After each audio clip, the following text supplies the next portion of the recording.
पहले वाले क्लास में हम लोगों ने बात करी प्रोकैरियोटिक सेल की, ठीक है।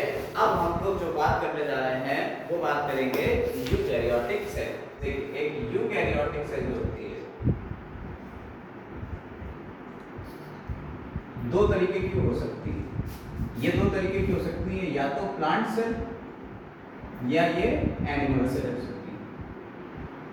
हम यहाँ एक डायग्राम के थ्रू आपको समझाने जा रहे हैं कि ये प्लांट सेल है या एनिमल सेल, जो भी है हम एक डायग्राम के थ्रू पूरा आपको क्लियर कर देंगे।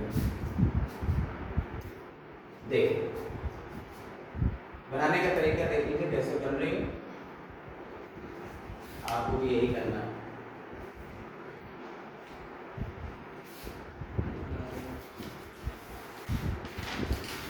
हमने सबसे बाहर इसमें बना दी है सेल वॉल, ठीक। उसके अंदर बना देते हैं प्लाज्मा मेम्ब्रेन, एक बड़ी सी सेल ऑर्गेनेल। इसके अंदर सारे सेल ऑर्गेनेल होते हैं, और जो बड़ा सा सेल ऑर्गेनेल बनाने जा रहे हैं वो है वैक्यूल। इसके बाद इसमें हमने बना दिया न्यूक्लियस, ठीक है। न्यूक्लियस डबल मेम्ब्रेन होता है,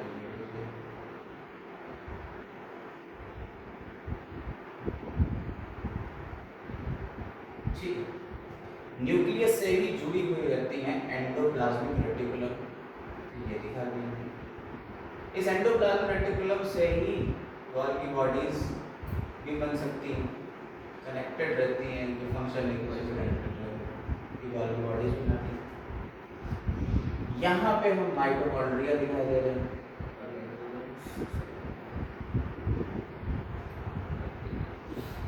ठीक है। ये हमने दिखा दिया यहाँ क्लोरोप्लास्ट, ये भी डबल मेम्ब्रेनस होता है, ठीक है। यहाँ इसमें लैमेलिस के थ्रू ये जुड़े रहते हैं थायराइड। इसके अलावा यहाँ पे लाइसोसोम हो सकता है, सेंट्रोसोम दिखाई दे रहा है, सेंट्रोसोम हो सकता है, ठीक। ये सेल वॉल जो होती है ये 3 layer, primary wall, secondary wall और मिडिल लैमेला, यहाँ 3 चीज़ें मिलेंगी। अभी हम सारी चीज़ें आपको समझाएंगे और पूरा पढ़ाएंगे सेल वॉल के बारे में, प्लाज्मा मेम्ब्रेन के बारे में। अभी जैसे स्ट्रक्चर देखिए, यहाँ प्लांट सेल और एनिमल सेल में डिफरेंसेस देखिएगा, ठीक है।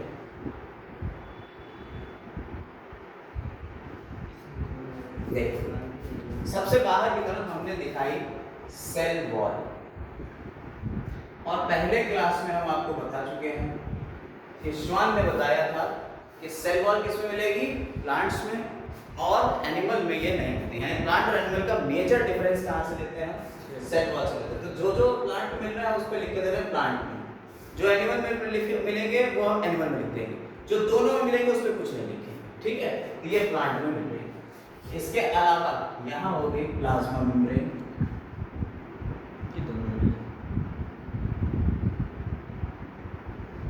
ठीक है। बीच में जो सेल वॉल के बीच में थोड़े थोड़े से स्पेस रह जा रहे हैं, इन स्पेस को कहते हैं प्लाज्मोडेस्माटा, प्लाज्मोडेस्माटा,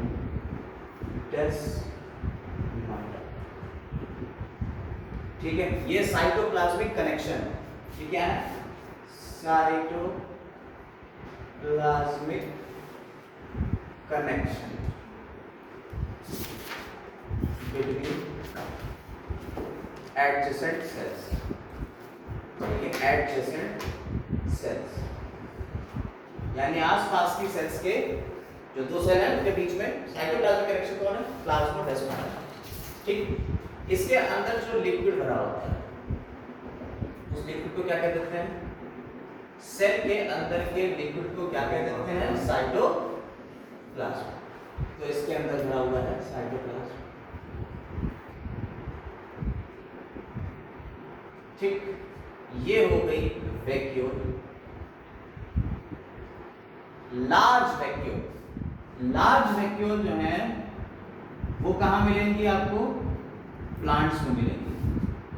अगर एनिमल में मिलेगी, वैसे तो एनिमल में वैक्यूल एब्सेंट होती है, लेकिन अगर एनिमल में वैक्यूल मिल रही है तो स्मॉल होगी, छोटी छोटी होगी। ये बात याद रखिएगा। अगर एनिमल में वैक्यूल मिलेगी तो कैसी छोटी, वरना वैक्यूल एब्सेंट होती है।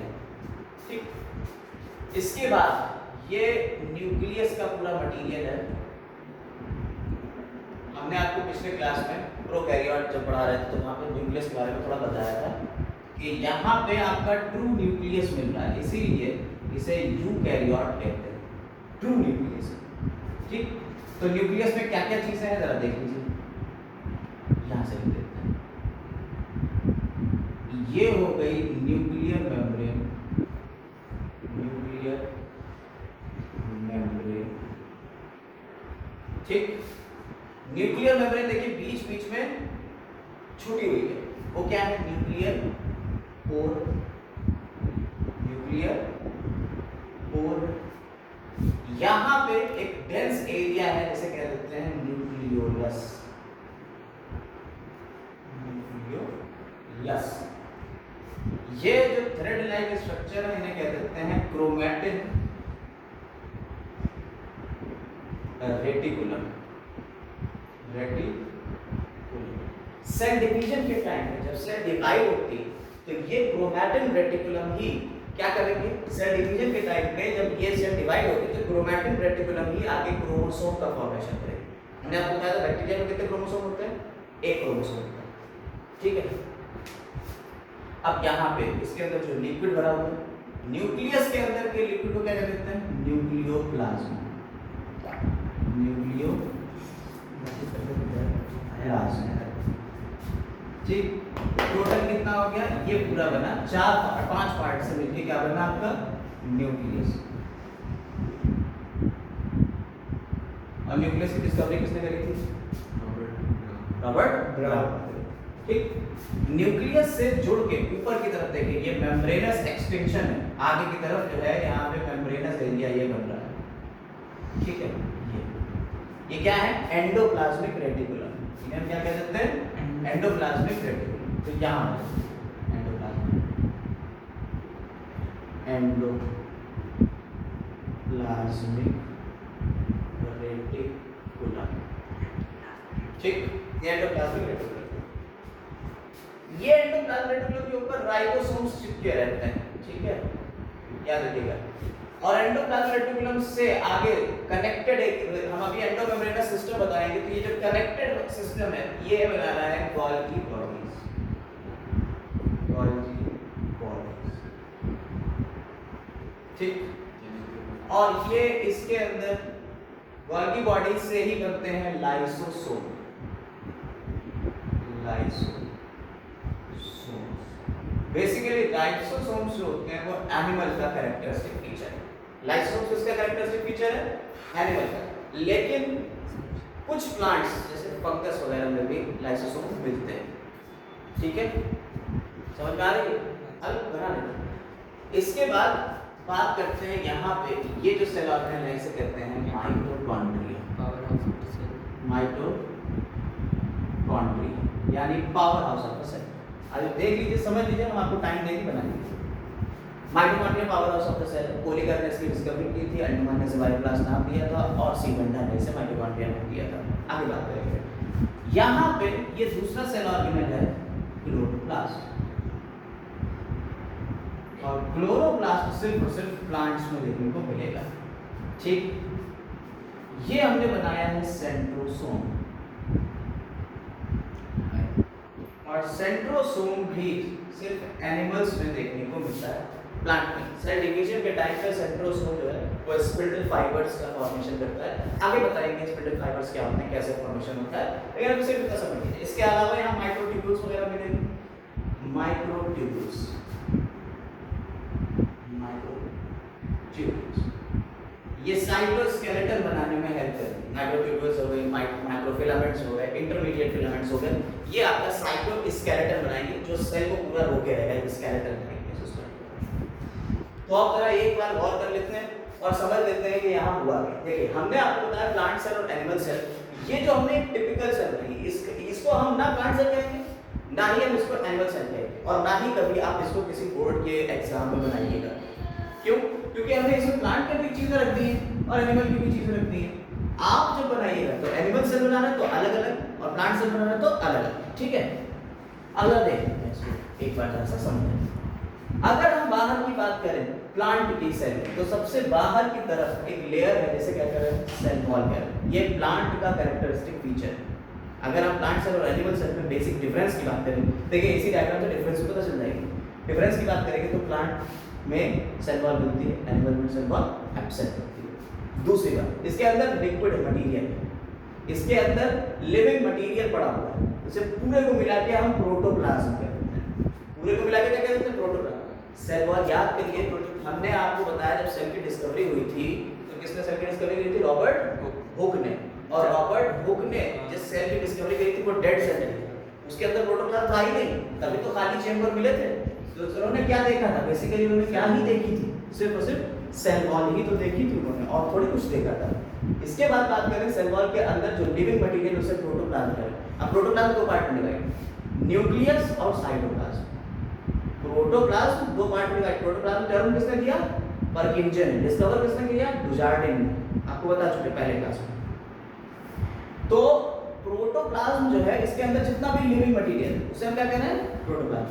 अब प्रोटोप्लाज्म समझिएगा, प्रोटो मतलब तुम्हारा शुरुआती, प्लाज्म मतलब लाइफ, यानी कि जो आपका लाइफ के बारे में बात कर रहा है प्रोटोप्लाज्म। इसमें पूरा लिविंग मटेरियल। अब इसमें दो चीजें आ गई, क्या आ गया, न्यूक्लियस आ गया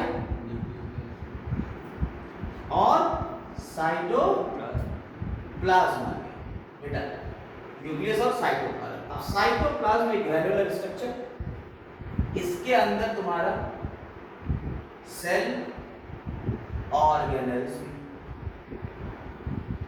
ठीक, सेल ऑर्गेनेल्स। साइटोप्लाज्म के अंदर क्या है, सेल ऑर्गेनेल्स है। तो सेल ऑर्गेनेल्स साइटोप्लाज्म के अंदर है, वो कौन कौन से हैं देख लीजिए। इस लिक्विड के अंदर जो धसे सेल ऑर्गेनेल, जैसे कौन हो गया, माइटोकॉन्ड्रिया हो गया, और कौन हो गया, गोल्गी बॉडीज हो गया, और कौन हो गया, एंडोप्लाज्मिक रेटिकुलम हो गया, ठीक। न्यूक्लियस को छोड़ो, बस न्यूक्लियस को हटा दो, बाकी सारी चीजें इधर ही हैं। लाइसोसोम आ गया, क्लोरोप्लास्ट आ गया, वैक्यूल आ गई, राइबोसोम्स, ये हमने आपको दिखाया, इसके ऊपर लगे हुए क्या हैं, राइबोसोम्स है। तो यहाँ पे हम लिखे थे राइबोसोम्स, हाँ, सेंट्रोसोम भी हो गया, राइबोसोम्स। अब राइबोसोम्स जो होते हैं यहाँ पे, अगर साइटोप्लाज्म में मिलेंगे राइबोसोम तो कैसे होंगे वो, 80S और 70S राइबोसोम सुबह हमने बताए थे आपको पहले क्लास में। तो राइबोसोम जो 70S होते हैं वो वाले कौन से होते हैं, 70S राइबोसोम हमने आपको जो बताए वो मिलते हैं प्रोकैरियोटिक सेल में, माइटोकॉन्ड्रिया में और क्लोरोप्लास्ट में। याद रखना 70S कहाँ मिल रहे हैं, प्रोकैरियोटिक सेल में, माइटोकॉन्ड्रिया में और क्लोरोप्लास्ट में। इन तीन जगहों पे 70S राइबोसोम मिल रहे हैं। याद रखिएगा, अगर 70S की बात हुई है तो कहाँ मिलेंगे, तीन जगह पे, प्रोकैरियोटिक सेल,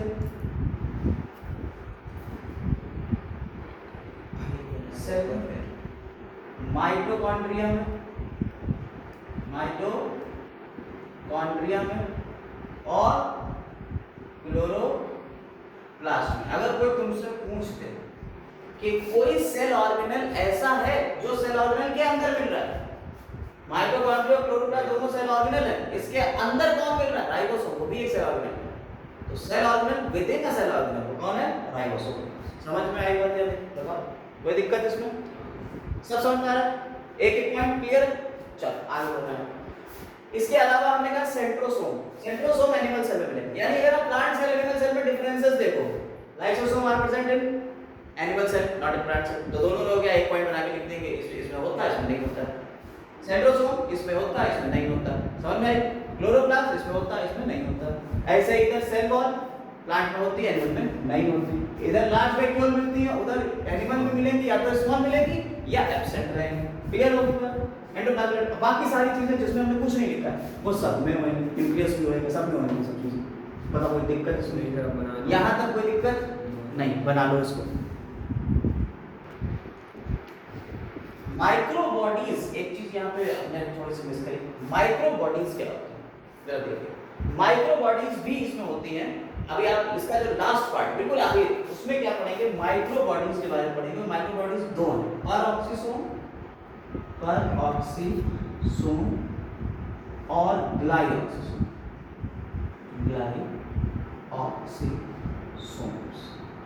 ये भी हम लोग को पढ़ना है, ठीक है। जब सेल चैप्टर का एंड होगा, आखिरी हेडिंग एनसीईआरटी की आखिरी हेडिंग माइक्रो बॉडीज ही है, परऑक्सीसोम और ग्लाइऑक्सीसोम। बताएंगे इसके बारे में कि क्या क्या होगा, लेकिन फिलहाल में आप इतनी बात समझिए। और ये भी यहाँ पे समझ लीजिए, यहाँ पे आप क्या समझेंगे कि क्रोमैटिन रेटिकुलम जो है, क्रोमैटिन रेटिकुलम हमने क्या बताया आपको, at the time of cell division के टाइम ये क्या बनाएगा, क्रोमोसोम्स बनाएगा। सेल डिवीजन के टाइम पे ये क्या बना देगा, क्रोमोसोम्स बना देगा, ठीक है। अब उसे बना लीजिए। देखिए सेल वॉल की अब बात करेंगे। अभी तक हमने सारे जनरल बात बता दी कि माइक्रोकैरियोटिक सेल कैसी होती है, यूकैरियोटिक सेल कैसी होती है, उसमें क्या क्या चीज होती है, प्लांट एनिमल में डिफरेंस क्या है। अब सेल वॉल देखिए, सबसे पहले बात करनी है हमने बनाई सेल वॉल, उसके बारे में थोड़ा बता देते हैं। देखिए सेल वॉल जानने से पहले आप ये समझिए कि सेल डिवाइड होती है, और ये किसमें, प्लांट में। तो प्लांट सेल का डिवीजन थोड़ा सा हम दिखाएंगे, उसके बाद आपको हम बताएंगे कि सेल वॉल कैसे बनती है। देखिए प्लांट सेल जब डिवाइड करते हैं, मान लीजिए ये प्लांट सेल, तो पहले क्या होता है सेल के डिवीजन में, क्योंकि अभी इसके बाद जस्ट अगला चैप्टर साइकिल सेल डिवीजन, तो पहले समझ लीजिए न्यूक्लियस होता है। इस न्यूक्लियस में सबसे पहले न्यूक्लियर मेम्ब्रेन डिसअपीयर हो जाती है, और डिसअपीयर होने के बाद क्रोमोसोम्स आ जाते हैं। क्रोमोसोम्स आने के बाद क्रोमोसोम्स अलग-अलग पोल्स में चले जाते हैं, ऊपर नीचे। और फिर क्या होता है, हम जनरल से जाके होता है, कोई बहुत ज्यादा डीप में नहीं बता रहा, पहले न्यूक्लियस डिवाइड हो जाता है। ये न्यूक्लियस एक से दो में बदलती है। अब ये अंदर एक सेल के अंदर दो न्यूक्लियस हो गए, अब क्या होगा, इसके बीच में एक सेल वॉल बनना पड़ेगा। कैरियोकाइनेसिस कहते हैं न्यूक्लियस के डिवीजन को, क्या कहते हैं, कैरियोकाइनेसिस।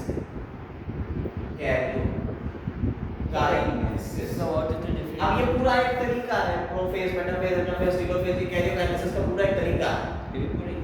अरे पूरा पढ़ेंगे, आपको अगला चैप्टर पूरा पढ़ेंगे, सही सुना है। लेकिन अभी बस इतना समझिए कि न्यूक्लियस डिवाइड होता है, सिंपल सिंपल।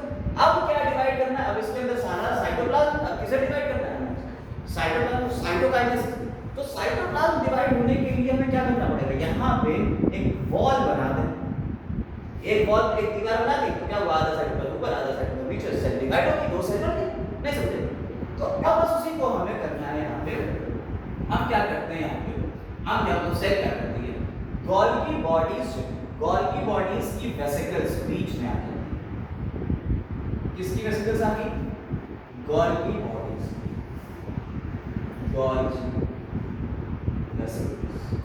समझ लीजिए। अगर ये समझ गए कि सेल वॉल बन कैसे रही, तो आपको सेल वॉल के बारे में पता चल जाएगा। गोल्गी बॉडीज की वेसिकल्स छोटी छोटी होती है, वो यहाँ बीच में आती है। गोल्गी बॉडीज हमने बता दिया, एक सेल ऑर्गेनेल है, उसकी वेसिकल्स यहाँ आ गई, और सारी वेसिकल्स एक दूसरे से मिल गए, ये इस तरीके से, और बीच से कोनों की तरफ जाएगी, ऐसे जाएगी, जुड़ती है। और यहाँ पे क्या हुआ, ये सब जुड़ेगी कैसे, ये वेसिकल्स एक दूसरे से जुड़ती हैं, इसके ऊपर लगता है calcium, magnesium, lactate. Calcium magnesium के जो लैक्टेट है वो इनको जोड़ देता है, और ये पूरी एक लेयर बन गई। कैल्शियम मैग्नीशियम के लैक्टेट जब एक दूसरे से जुड़ गए तो क्या हुआ, पूरी एक लेयर बन गई, और ये पूरी लेयर अब ऐसी होती है, अंदर इसमें कैल्शियम मैग्नीशियम के लैक्टेट भरे हुए हैं, ये पूरी लेयर बन गई। समझ में आई बात, बोलो कोई दिक्कत इसमें नहीं। इसको हमने क्या कहती है, मिडिल मेम्ब्रेन।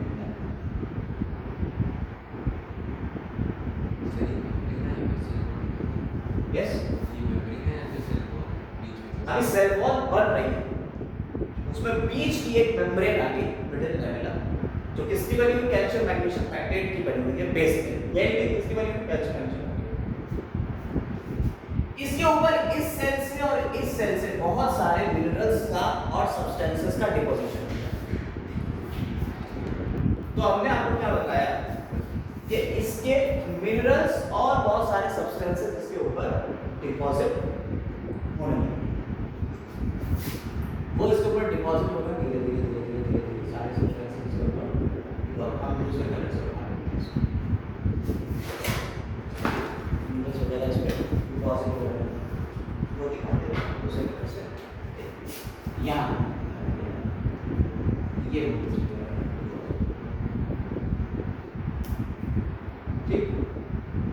कोई दिक्कत इसमें नहीं। ये मिनरल्स, इन मिनरल्स में ज्यादा अमाउंट किसका होता है? Hemicellulose. किसका होता है? Hemicellulose. और सेलुलोज, सेलुलोज के मायोफाइब्रिल्स होते हैं। कौन होते हैं? मायोफाइब्रिल्स।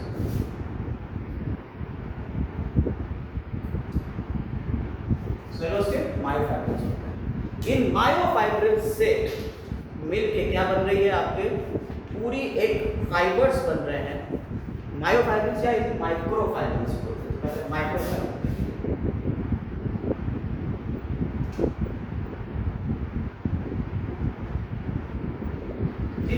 माइक्रोफाइब्रिल्स, ये फाइब्रिल्स जो हैं ऐसे फाइबर लाइक स्ट्रक्चर्स हैं, ये ऐसे इसमें किसके बने हुए? सेलुलोज के, या अगर ये फंगस है, क्योंकि फंगस भी सेल वॉल, अगर ये फंगस है, फंगस की सेल वॉल में अगर ये माइक्रोफाइब्रिल्स होंगे तो ये फंगस सेलुलोज या काइटिन के बने होंगे। क्लियर? फंगस सेलुलोज के बने, यहाँ सेलुलोज के बने प्लांट की बात हो रही है। समझ में आगे बात है? बस यही है, थोड़ा सा फर्क है, बाकी सारी चीजें एक ही है, उसी सेल वॉल से सेल वॉल। तो यहाँ हेमी सेलुलोज और सेलुलोज की ये क्लियर, इसमें हेमी सेलुलोज ज्यादा अमाउंट में है और सेलुलोज कम अमाउंट में। क्लियर?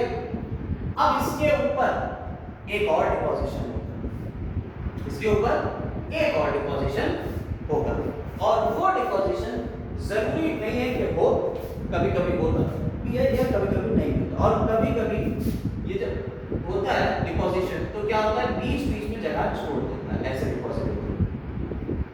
पूरी क्लियर बन गई? और देख लीजिए ऊपर नीचे दोनों तरफ हो रहा है,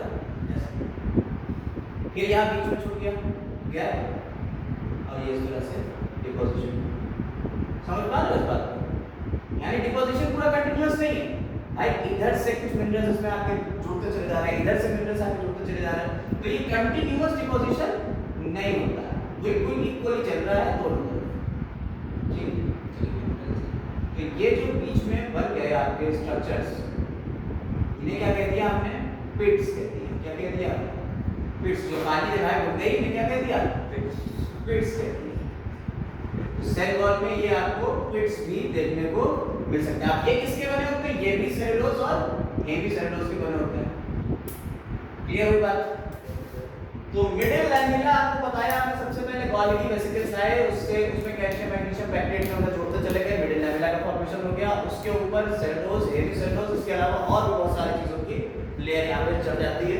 तो आपकी जो वॉल बनी ग्रीन वाली, जो ग्रीन वाली वॉल है, इसे हमने क्या कह दिया? प्राइमरी वॉल कह दिया। क्या कह दिया हमने? Primary wall. इसके अलावा मिनरल्स भी उसमें होंगे, ठीक है, कैल्शियम वगैरह का भी डिपोजिशन होगा, तो ये बन गई आपकी प्राइमरी वॉल।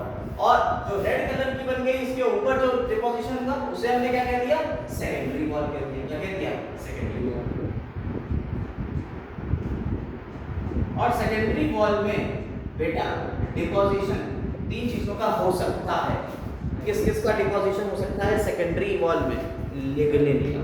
किसका किसका हो सकता है?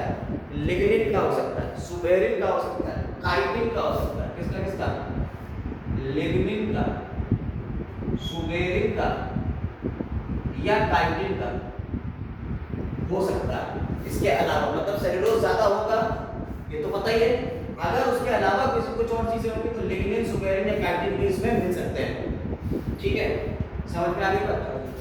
तो ये आपका पूरा एक वॉल बन गई, प्राइमरी वॉल, सेकेंडरी वॉल और मिडिल लैमेला। इसके ऊपर अगर और आगे जाएंगे मतलब और डिपॉजिट करते हैं तो एक टर्शियरी वॉल भी बन जाती है। तो प्राइमरी, सेकेंडरी, टर्शियरी ऐसे समझिए। मिडिल लैमेला, जो बीच में क्या हो गई आपकी? मिडिल लैमेला हो गई। ठीक, इसके बाद कौन सी आ गई? Primary wall. दोनों तरफ कौन सी वॉल हो गई? Primary wall. फिर कौन सी आ गई?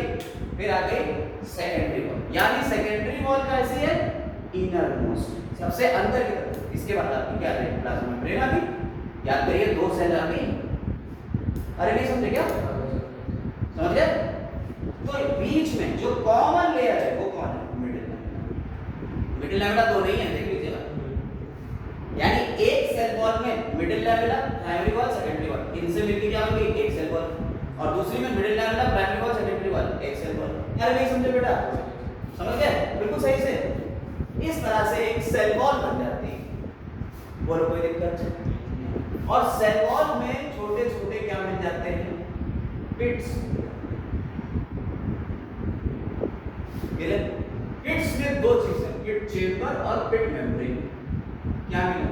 पिट चेंबर और पिट मेम्ब्रेन।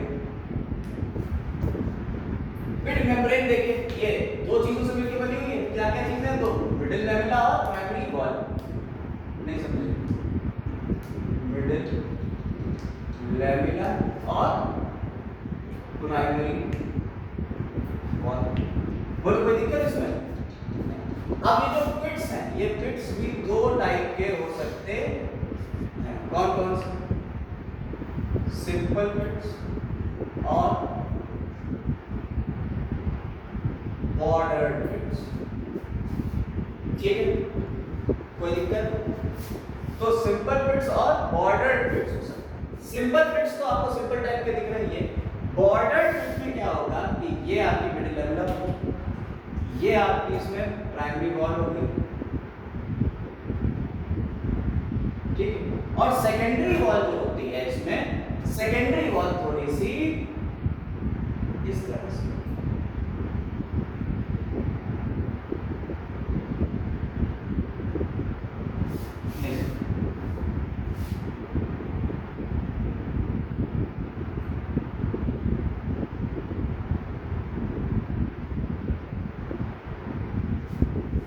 ये इस तरीके के पिट्स क्या कहलाएंगे? बॉर्डर्ड पिट्स। यानी कि जिसमें बैरल शेप हो गया स्ट्रक्चर, ढोल के जैसा स्ट्रक्चर बन रहा है, तो कैसे होता है? बॉर्डर्ड पिट्स। बोलो कोई दिक्कत? पिट्स के बारे में कोई जानकारी तो अब इसमें से क्लियर नहीं हुआ है आपको? कोई भी ऐसी हो जो ना क्लियर हो? सब क्लियर है? ये सिंपल पिट्स बना दिए। और पिट्स देखिए, इधर और इधर बराबर बराबर होंगे, यानी इधर भी होगा तो इधर भी होगा, इधर भी होगा तो पेयर बन रहा है, यानी ऊपर नीचे दोनों और अगल बगल के। अब इसके बीच साइटोप्लाज्मिक कनेक्शन है, जिसे हमने क्या कह दिया? प्लाज्मोडेस्माटा। तो प्लाज्मोडेस्माटा भी प्लांट कैरेक्टरिस्टिक फीचर है। सेल वॉल के ही अंदर तो बन रहा है, तो प्लाज्मोडेस्माटा भी किसका है? प्लांट कैरेक्टरिस्टिक फीचर है। कोई दिक्कत इसमें? सब समझ में आ गया? बिल्कुल सही से। तो बॉर्डर्ड पिट और सिंपल पिट्स, दोनों पिट्स हो गए, सेल वॉल हो गई। इस तरह से हमारा पहला आउटर मोस्ट लेयर हमने पढ़ ली, सेल वॉल पढ़ ली। बोलो कोई दिक्कत इसमें? नहीं। देखो यहाँ पे अगर हम बात करें प्लाज्मा मेम्ब्रेन, तो अब प्लाज्मा मेम्ब्रेन के बारे में बात करेंगे। तो प्लाज्मा मेम्ब्रेन के 3 मॉडल में, प्लाज्मा मेम्ब्रेन के कितने मॉडल में? 3। पहला है लैमेलर मॉडल, दूसरा है रॉबर्टसन मॉडल और तीसरा है फ्लूइड मोज़ेक मॉडल। एनसीईआरटी में यही दिया, ये दोनों नहीं दिए। ठीक, मैं थोड़ा सा बता दें, आउटलुक दे देते, बाकी पढ़ाएंगे तो कोई बात नहीं। ये डेनिली और डेविसन ने दिया, और कब दिया? 1935 में दिया। ये रॉबर्टसन ने दिया था। एक बार सीपीएफटी में मेरे पेपर में क्वेश्चन आया कि यूनिट मेम्ब्रेन मॉडल किसने दिया, तो वहाँ पे ऑप्शन था रॉबर्टसन एंड ब्राउन करके। तो तब से याद रहता है कि रॉबर्टसन ब्राउन, लेकिन फिलहाल रॉबर्टसन ने दिया। और यहाँ पे सिंगर और निकलसन, इन्होंने कब दिया था? 1959 में। इन्होंने 1972 में फ्लूइड मोज़ेक मॉडल दिया। सबसे मोस्ट फेमस यही है, मोस्ट एक्सेप्टेड यही है, क्योंकि इसने बहुत सारी थियरीज को एक्सप्लेन किया हुआ है। देखिए मॉडल बेसिकली क्या बताता है? आपने कहा कि प्लाज्मा मेम्ब्रेन है, अब मेम्ब्रेन एक झिल्ली है, किस चीज की बनी हुई है? अब हम कहते हैं कि साहब ऐसा है, प्रोटीन की बनी हुई है। अरे प्रोटीन की बनी हुई है तो फिर जो फंक्शंस हो रहे हैं वो कैसे, वो एक्सप्लेन भी तो करना चाहिए भाई। वो मेम्ब्रेन एक्सप्लेन भी तो करे कि हाँ पानी अंदर आ रहा है, बाहर जा रहा है, कुछ मटेरियल अंदर आ रहा है, बाहर जा रहा है। उनका सब प्रोटीन की बनी हुई, उनका सब बाकी मटेरियल तो जा नहीं रहा है, प्रोटीन से कैसे जाए? अच्छा कहता है लिपिड की बनी हुई, तो कहता है अच्छा फिर लिपिड से कैसे जा सकता है? तो इनका प्रोटीन और लिपिड से मिल के बनी, ठीक है। तीनों ने ये कहा प्रोटीन और लिपिड से मिल के बनी, लेकिन डेनिली और डेविसन ने कैसे कहा? लेकिन इन्होंने कहा कि साहब प्रोटीन बाहर होता है, ठीक है, और ये प्रोटीन जो है इनका 4 लेयर होती हैं। कितनी लेयर होती है? 4 लेयर होती है। ये प्रोटीन बाहर होता है, इसमें जो है फॉस्फोलिपिड कुछ इस तरीके से होता है, ठीक। बात काफी हद तक इनकी सही थी, लेकिन बहुत सारे चीजों को ये मॉडल एक्सप्लेन नहीं कर पाया। कई ट्रांसपोर्ट ऐसे थे जिनको ये मॉडल एक्सप्लेन नहीं कर पाया, इसलिए ये मॉडल हो गया बेकार। इसके बाद आते हैं रॉबर्टसन मॉडल। इन्होंने इसी मॉडल को थोड़ा और अच्छे से समझाने की कोशिश की। अगर देखो सब बाहर और अंदर, इन्होंने कहा ये जो है ये चार नहीं, ये एक यूनिट मेम्ब्रेन। ये क्या है?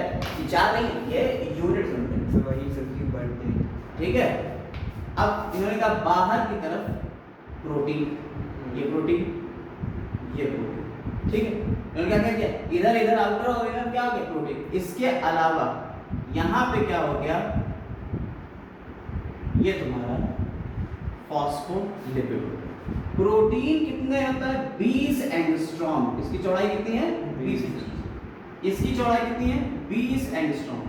ये किसकी बात चल रही है? अब रॉबर्टसन के मॉडल की चल रही है, पूरा एक्सप्लेन कर रहे हैं हर एक बात को, ठीक है।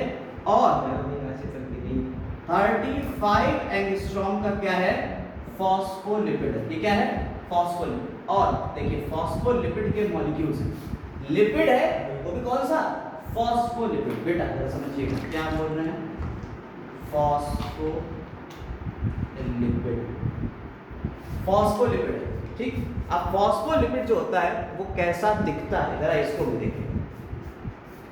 फॉस्फोलिपिड कुछ इस तरह से, इसमें हाइड्रोफिलिक हेड, कैसा हेड है?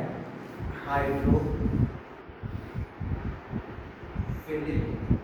हेड। और जो टेल है वो कैसी है? हाइड्रोफोबिक। हाइड्रोफोबिक, ये जरा देखिए, हाइड्रोफिलिक हेड, हाइड्रोफोबिक टेल होती है। ये क्या है? फॉस्फोलिपिड का मॉलिक्यूल। तो ये जो आपको हेड और टेल दिख रहा है, और हेड किसमें धंसा हुआ है? हेड में चार्ज ऐसा है कि ये इस प्रोटीन से जुड़ सकता है, तो हेड प्रोटीन से जुड़ा हुआ है, ठीक है। ये प्रोटीन से पूरा जुड़ा हुआ है, ये प्रोटीन के क्लियर है।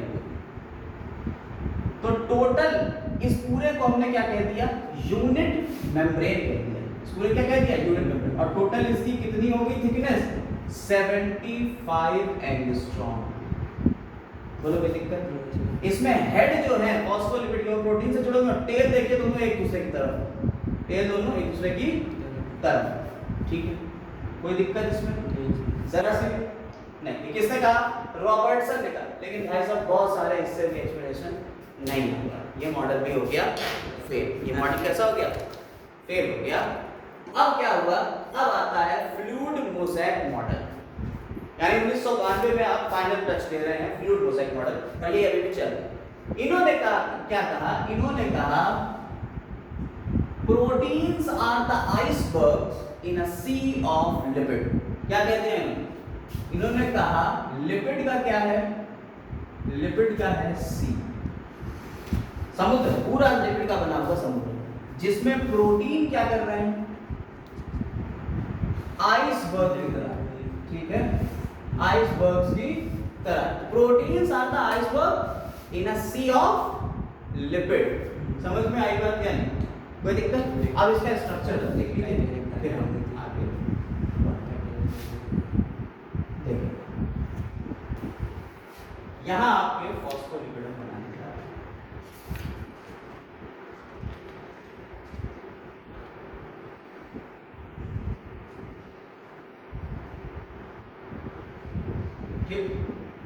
ये सब फॉस्फोलिपिड।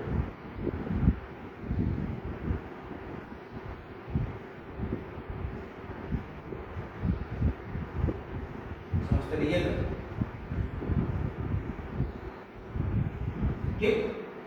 ये पूरा फॉस्फोलिपिड से ही भरा हुआ ऊपर तक पूरा, और इसमें बीच बीच में क्या धसे हुए हैं? आपके प्रोटीन्स धसे हुए। तो ये कुछ इस तरीके से फॉस्फोलिपिड बनाने का तरीका देख लीजिए, क्योंकि हो सकता है आपसे पूछ लिया जाए फ्लूइड मॉडल कैसे बनता है। फॉस्फोलिपिड बना दिए, ये ठीक है, ये सारे फॉस्फोलिपिड दिख रहे हैं।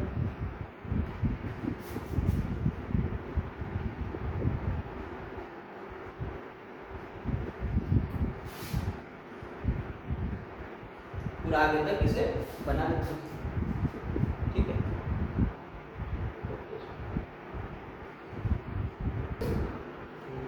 यहां पे आपका देखिए ये फॉस्फोलिपिड हमने पूरे बना दिए। ठीक, इन फॉस्फोलिपिड्स में बीच में क्या धसा हुआ है, यहाँ ये ब्लैक कलर का ये आपका क्या हो गया, प्रोटीन धसा। प्रोटीन कैसे धसा, एम्बेडेड। और ये प्रोटीन देखिए ऊपर से लेके नीचे तक पूरे में एम्बेडेड है। ठीक, कुछ इस तरह से ऐसे ही इधर भी एम्बेडेड होगा, यहाँ पे प्रोटीन आपका पूरा एम्बेडेड होगा। ठीक है, चलो देखिएगा, ध्यान से देखिएगा इसको, ये इस तरह से प्रोटीन यहाँ भी एम्बेडेड।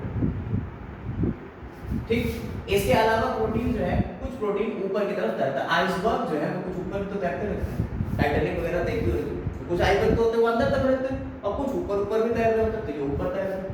तो प्रोटीन कैसे है, प्रोटीन आइसबर्ग की तरह है। और ये लिपिड क्या हो गया, ये हो गया समुद्र। इस समुद्र में आइसबर्ग जो है, बर्फ की चट्टानें, ये तैर रहे हैं। अब ये प्रोटीन इस तरह से कैसे हो गए, दो तरीके के प्रोटीन होते हैं। एक तो अंदर की तरफ धसे हुए इंट्रिंसिक या इंटीग्रल प्रोटीन कहलाते हैं, इंट्रिंसिक प्रोटीन, समझ में। और कुछ ऊपर ऊपर तैर रहे हैं वो कैसे, एक्सट्रिंसिक प्रोटीन हो गए, एक्सट्रिंसिक प्रोटीन। ठीक, कोई दिक्कत, प्रोटीन्स तो इंट्रिंसिक एक्सट्रिंसिक हो गए। इसके अलावा इसमें एक और फैट का मॉलिक्यूल, फॉस्फोलिपिड एक फैट ही तो है, लिपिड ही तो है, तो इसमें एक और लिपिड का मॉलिक्यूल होता है, उसे कहते हैं कोलेस्ट्रॉल।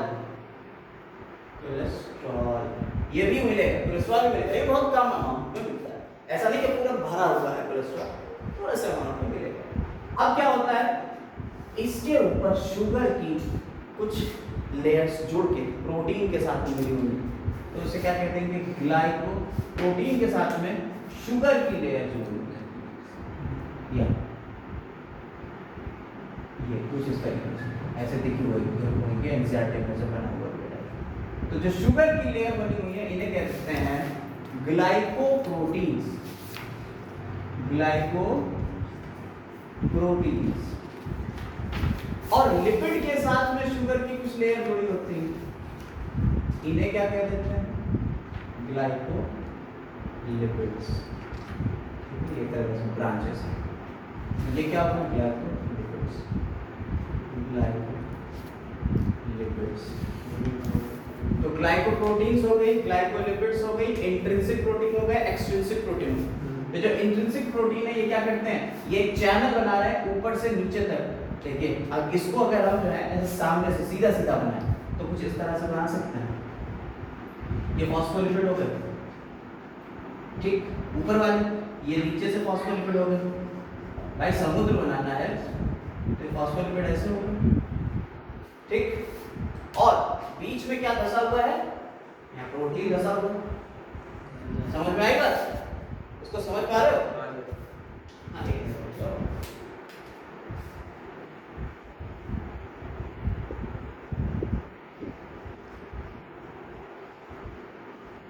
ठीक है।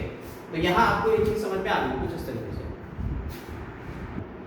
हाँ, तो यहाँ पे तुम्हारा ये इंट्रिंसिक प्रोटीन हो गया जो ऊपर से नीचे तक पूरा है।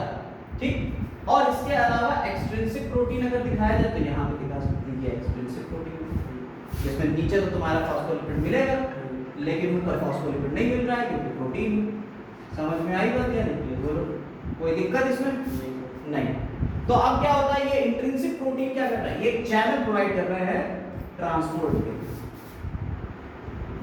मेम्ब्रेन बेसिकली करती क्या, ट्रांसपोर्ट ही तो करती है। मेम्ब्रेन से क्या हो रहा है, ट्रांसपोर्ट ही तो हो रहा है। तो ये ट्रांसपोर्ट का एक पूरा चैनल प्रोवाइड कर रहा है। समझ में आई? अब हम लोग ट्रांसपोर्ट के बारे में इसी मेम्ब्रेन के बाद तुरंत पढ़ेंगे कि ट्रांसपोर्ट कितने टाइप के होते हैं। आपको एक्टिव ट्रांसपोर्ट, पैसिव ट्रांसपोर्ट के बारे में 9th क्लास में बताया है। तो ट्रांसपोर्ट कितने टाइप के हो गए, 2 टाइप के हो गए, एक्टिव ट्रांसपोर्ट और पैसिव ट्रांसपोर्ट। वो इसी से एक्सप्लेन करेंगे हम अभी, एक्टिव और पैसिव ट्रांसपोर्ट कैसे होता है। क्योंकि यहां से मेम्ब्रेन से हो क्या रहा है, डिफ्यूजन भी हो सकता है, ऑस्मोसिस भी हो सकती है, फैसिलिटेटेड डिफ्यूजन भी हो सकता है, सेल में यही सारी चीजें तो होंगी। और हम लोगों की जो टर्जिटी मेंटेन है, हम लोगों का शेप मेंटेन है, वो किसकी वजह से हो रहा है, वो ऑस्मोसिस की वजह से तो हो रहा है ना, टर्जिडिटी की वजह से मेंटेन हो रहा है। तो पानी वगैरह का ट्रांसपोर्टिंग होगा, मिनरल्स का ट्रांसपोर्ट होता है, सोडियम पोटेशियम पंप चलता है, ये सब ट्रांसपोर्टिंग हो रहा है, वो सब इन्हीं से तो होगा। तो अगर प्लाज्मा मेम्ब्रेन समझ में आ गई तो समझो हम लोगों ने ट्रांसपोर्ट समझ लिए सारे। ठीक है, तो अब हम लोग किसके बारे में बात करेंगे, एक्टिव पैसिव ट्रांसपोर्ट के बारे में। तो यहाँ पे हमने तुम्हें बताया कि ये प्रोटीन्स वगैरह से हमारा जो है पूरा क्या निकलेगा, हमारा शुरू होगा क्या, ट्रांसपोर्ट, एक्टिव और पैसिव ट्रांसपोर्ट। लेकिन उससे पहले आप ये बात समझ लीजिए, इससे एक क्वेश्चन आया होगा, ये जो लिपिड्स होते हैं ना और प्रोटीन्स, इनका रेशियो पूछ लिया गया। आपकी ह्यूमन एरिथ्रोसाइट्स, एरिथ्रोसाइट्स जानते हो क्या होती है, आरबीसीज। तो ह्यूमन की जो आरबीसीज होती है उसमें लिपिड और प्रोटीन का रेशियो कितना रहता है, लिपिड होता है 40% और प्रोटीन कितना होता है 52%। बाकी परसेंट क्या होते हैं, कोलेस्ट्रॉल वगैरह के होते हैं। ठीक है, ये बात याद रखने वाली है, इसको याद रखिएगा क्योंकि यहाँ से क्वेश्चन पकड़ा जा चुका है। और ये परसेंटेज हर किसी सेल की अलग अलग होती है, ये भी याद रखिएगा। जो नेट वगैरह के एग्जाम्स होते हैं उसमें इनकी परसेंटेज वगैरह के ऊपर भी क्वेश्चन पूछ जाता है, इतने परसेंट किस में है, इतने परसेंट किस में है। तो आपकी किडनी की सेल्स में अलग होता है, लिवर की सेल्स में अलग होता है, आरबीसीज में अलग होता है, डब्ल्यूबीसीज का अलग होता है, हर किसी का अलग रेशियो होता है। लेकिन आपको सिर्फ एक याद करना है कि एनसीईआरटी का यही डेटा है। तो एरिथ्रोसाइट्स में आपकी यानी आरबीसीज में कितने होते हैं, 52% प्रोटीन और 40% क्या होता है, लिपिड होता है। अब हम लोग ट्रांसपोर्ट के बारे में बात करेंगे कि जो ट्रांसपोर्ट है ये कितने तरह का होता है और कैसे होता है। आप अगर ट्रांसपोर्ट की बात कर रहे हैं यानी कि मेम्ब्रेन के अक्रॉस मटेरियल्स का आना और जाना, ये तो ट्रांसपोर्ट है। तो मेम्ब्रेन है, उसके अक्रॉस मटेरियल आए भी नहीं, मटेरियल बाहर से अंदर या अंदर से बाहर कैसे जाते हैं। मेनली दो तरीके हैं, या तो एक्टिव ट्रांसपोर्ट के थ्रू जा सकते हैं या पैसिव ट्रांसपोर्ट के थ्रू जा सकते हैं। ठीक है, fluid mosaic model most accepted model है। ठीक, तो ट्रांसपोर्ट समझिए,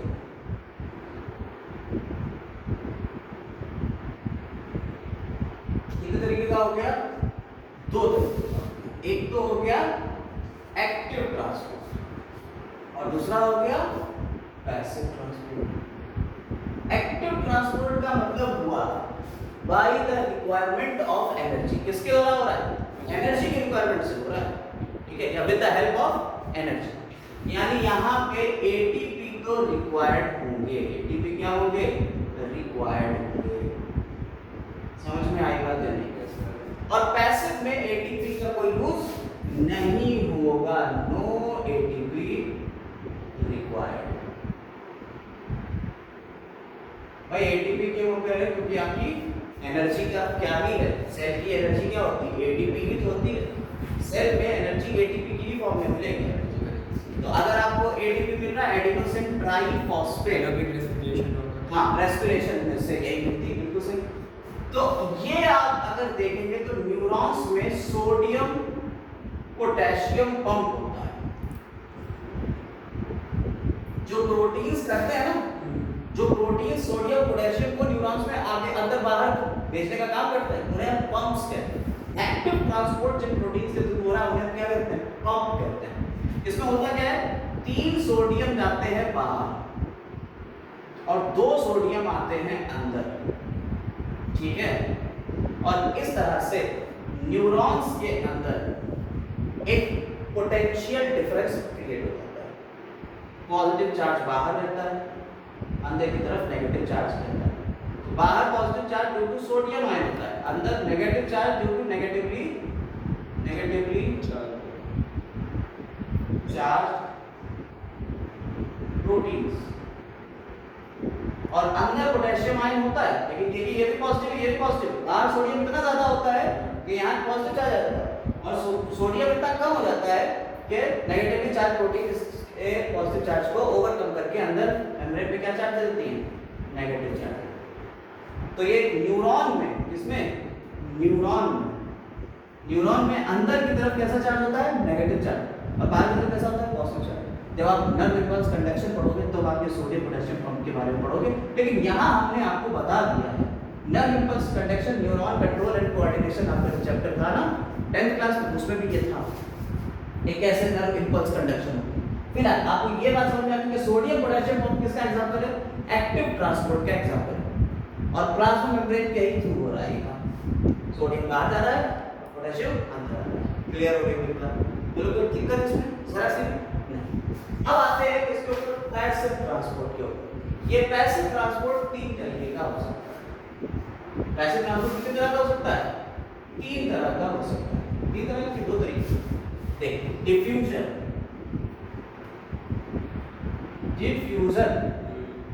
दूसरा फैसिलिटेटेड डिफ्यूजन, फैसिलिटेटेड डिफ्यूजन और ऑस्मोसिस। थोड़ा बताएंगे इसके बारे में, क्योंकि अब ये चैप्टर मिनरल न्यूट्रिशन वगैरह चैप्टर थे, ट्रांसपोर्ट वाला था चैप्टर, शायद वो कट भी हो गया है, ट्रांसपोर्ट वाला चैप्टर, तो इतना ज़्यादा नहीं बताएंगे, लेकिन फिर भी थोड़ा बहुत बताएं। डिफ्यूजन क्या होता है? Diffusion high concentration to low, movement of molecules from their high concentration to lower concentration. यानी आपने परफ्यूम की बोतल खोली और परफ्यूम की बोतल खोलते ही आपके आसपास खुशबू फैल गई, ये क्या है? डिफ्यूजन का प्रोसेस। बिना किसी मेम्ब्रेन के हो रहा है। परफ्यूम में कंसंट्रेशन ज़्यादा थी, कमरे में कंसंट्रेशन कम थी, तो हाई से कम कंसंट्रेशन की तरफ मॉलिक्यूल्स मूव कर गए, ये क्या होता है? डिफ्यूजन होता है। ठीक, विदाउट रिक्वायरमेंट ऑफ एनर्जी। भाई आप क्या एनर्जी लगाते हो? अगरबत्ती जलाई, धूप बत्ती जलाई, उसकी खुशबू पूरे कमरे में आ जाती है, कैसे आती है? कौन सा प्रोसेस है? डिफ्यूजन ही तो है, बिना एनर्जी के हो रहा है, बिना किसी एनर्जी के ये काम हो रहा है, एटीपी की जरूरत नहीं पड़ रही। ये सॉलिड, लिक्विड और गैस तीनों में हो सकता है।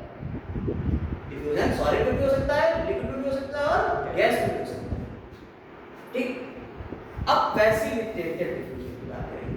ठीक, इसमें क्या होता है कि आपकी मेम्ब्रेन, जो प्लाज्मा मेम्ब्रेन, इस प्लाज्मा मेम्ब्रेन में भाई फॉस्फोलिपिड बनाने में बड़ा टाइम लगता है बनाने में।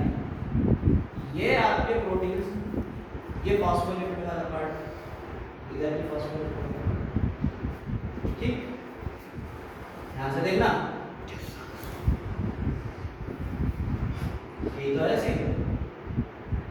बाकी आप समझ जा रहे हो, इतना तो तुम पीछे बता चुके हैं मेम्ब्रेन के बारे में, इतना तो बताएंगे मेम्ब्रेन में क्या होता है। ये प्रोटीन है, मेरा मेन फोकस प्रोटीन, ये आउटसाइड से है और यहाँ इनसाइड से। मानो कोई मॉलिक्यूल है जिसे अंदर आना, अगर लिपिड में डिसॉल्व होने वाले मॉलिक्यूल जो लिपिड में घुल जाएंगे, वो तो डायरेक्ट लिपिड के द्वारा आ सकते हैं। जो लिपिड में घुल जाएंगे, फॉस्फोलिपिड में घुल गए, वो तो अपने आप आ गए। अरे आप दोस्त आओ चल, लेके निकल लिए, नहीं, लेकिन जो लिपिड में डिसॉल्व नहीं हो रहा है, जो वाटर सॉल्युबल पानी में घुले हुए, वो परेशान करेगा। पानी और लिपिड दोनों में 36 का आंकड़ा, तेल और पानी दोनों अलग चीज। पहले हम लिपिड से बोल जा नहीं सकते, मजाना हमें अंदर ही वो इंतजार कर रही है, हमारे अंदर बैठी हुई है सेल के अंदर, तो हम कैसे जाएंगे? अब कैसे जाएंगे, क्या करेंगे? तो यहाँ पे तुम्हारा कौन है? प्रोटीन। प्रोटीन ने कहा ऐसा है भाई, ये बताओ अंदर जाना रिक्वायरमेंट है क्या? हाँ है, जाना चाहते हो? कहाँ जाना चाहते? एनर्जी का नहीं, एनर्जी नहीं, तो कैसे जाओ? कह रहे हम तुम्हें एक काम बता, कंसंट्रेशन तुम्हारी ज़्यादा है बाहर? कहने लगे हाँ भाई कंसंट्रेशन बहुत है बाहर, और अंदर जाना तो कह ठीक, हम तुम्हें पहुँचा देंगे। तो हम कौन है? हम चैनल प्रोटीन्स, चैनल प्रोटीन्स है। चैनल प्रोटीन्स के थ्रू यहाँ से यहाँ प्रोटीन्स के थ्रू अंदर चला गया, वो एक पर्टिकुलर सेलेक्टेड सब्सटेंस गया, और ये सेलेक्टेड सब्सटेंस गया, ये बात याद रखिएगा। ये नहीं कि हर किसी चीज अरे यार सबको लेना ना, तो तुम्हारी अंदर जरूरत ही नहीं, अगर जरूरत नहीं तो तुम्हें अंदर क्यों जाना? तो सेलेक्टेड सब्सटेंसेस को यहाँ से आने और जाने का रास्ता देता है। लेकिन कहता क्या? कहता भाई देखो तुम्हारी कंसंट्रेशन ज्यादा होना चाहिए, जिस तरफ से दूसरी तरफ जाना है तो कंसंट्रेशन अपनी खुद ज्यादा करो। ये नहीं कि हम तुम्हारी कंसंट्रेशन ज्यादा करके दें, नहीं। अगर हाई कंसंट्रेशन है तो लो कंसंट्रेशन की तरफ हम तुम्हें जाने देंगे। फैसिलिटी हम प्रोवाइड करें। फैसिलिटी कौन प्रोवाइड कर रहा है? प्रोटीन ने क्या प्रोवाइड करी? फैसिलिटी। तो इस तरीके का डिफ्यूजन क्या कहलाता है? फैसिलिटेटेड डिफ्यूजन कहलाता है। नहीं समझे? बात समझ में आ गई? प्रोटीन के थ्रू हो रहा है। अरे बहुत सिंपल, पढ़ाई कोई टफ नहीं है। अब बात करते हैं ऑस्मोसिस। किसकी बात कर रहे हैं? ऑस्मोसिस की। देखिए दोनों चीजें समझ में आ गई। इसमें किसी मेम्ब्रेन की जरूरत नहीं पड़ी, इसमें मेम्ब्रेन की जरूरत पड़ी, लेकिन इसमें प्रोटीन ने हेल्प करी। प्रोटीन चैनल्स थे, उनके थ्रू जा रहा है। लेकिन बात क्या थी? हाई कंसंट्रेशन से लो कंसंट्रेशन की तरफ ही जाए। इन तीनों में यही काम हो रहा है, हाई कंसंट्रेशन से लो। अब ऑस्मोसिस। ऑस्मोसिस पढ़ने से पहले मेम्ब्रेन्स की परमिएबिलिटी के बारे में थोड़ी जानकारी ले लेते हैं। याद है? ये तो हो गया ना, मेम्ब्रेन्स की परमिएबिलिटी के बारे में जानकारी ले। ठीक है, देख परमिएबल सबसे पहले तो होती है परमिएबल सेमी परमिएबल मेम्ब्रेन्स, ठीक है। दूसरी impermeable semi permeable conductive selectively permeable और सेमी समझ में आएगा?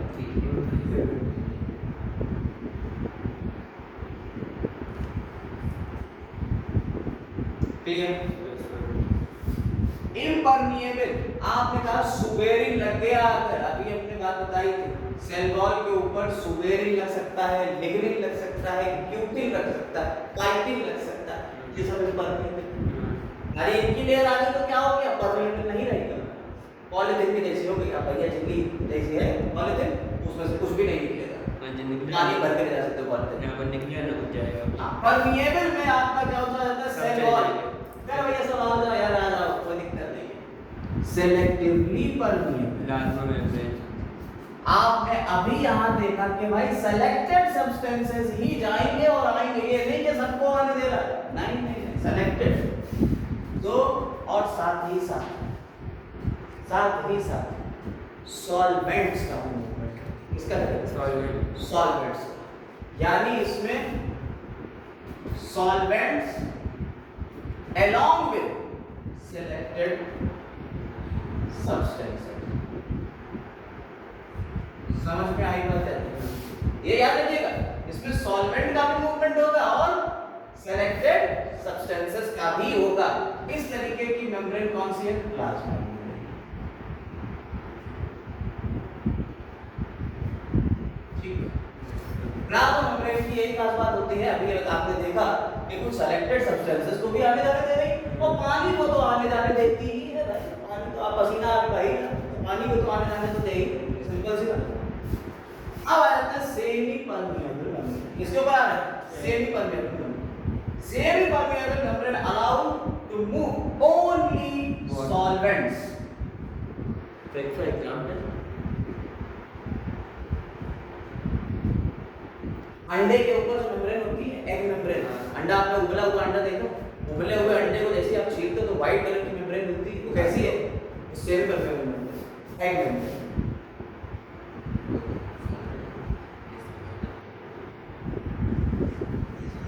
समझ में आई बात है?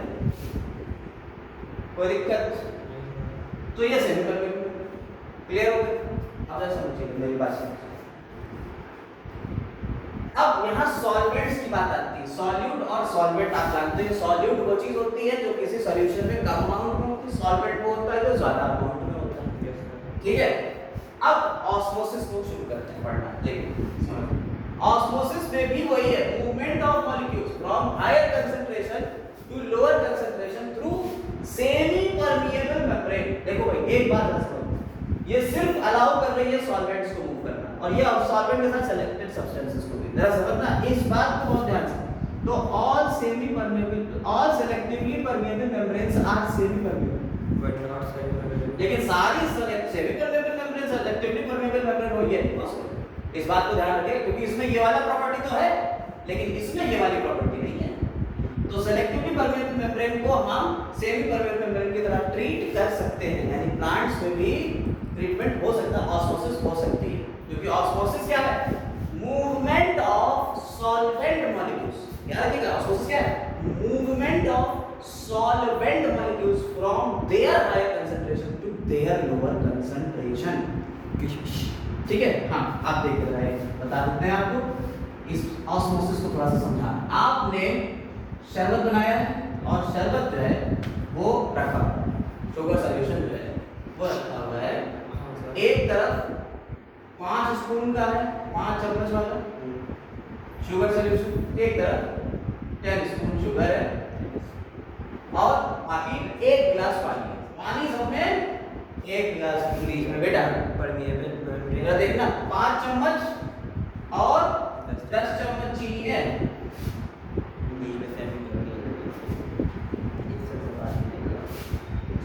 और ग्लास एक ही है, 1 गिलास पानी, दोनों दो तरफ, और बीच में हमने क्या रख दिया? SPM, semi permeable. ठीक, समझना। हमने इसे घोल के शरबत रख दिया। अब पानी का कंसंट्रेशन देखो, इधर ज्यादा होगा कि पानी इधर ज्यादा होगा? पानी तो एक ही गिलास था यार, कैसी बात करते हैं कंसंट्रेशन ज्यादा नहीं करो। पानी का कंसंट्रेशन की बात करें, कंसंट्रेशन रिलेटेड है। पानी का कंसंट्रेशन इधर ज्यादा है, पानी यहाँ ज्यादा होगा क्योंकि चीनी कम है, पानी यहाँ कम होगा क्योंकि चीनी ज्यादा है। समझ में आई बात? तो लो वाटर है एक ही गिलास, लेकिन फिर भी चीनी मिलाने से क्या हुआ, यहाँ high water concentration, high water concentration, और यहाँ लो वाटर कंसंट्रेशन है। भैया समझ में आ रही है? क्योंकि यहाँ 10 चीनी के मॉलिक्यूल 10 चम्मच है, यहाँ 5 चम्मच चीनी के मॉलिक्यूल, तो यहाँ चीनी कम है, चीनी कम है, तो यहाँ क्या हुआ, पानी ज्यादा हो गया। और पानी क्या है, सॉल्वेंट। पानी क्या होता है बेटा, सॉल्वेंट।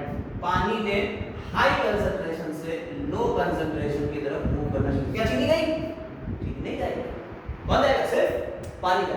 तो अचानक से इसका वाटर लेवल हाई हो जाएगा।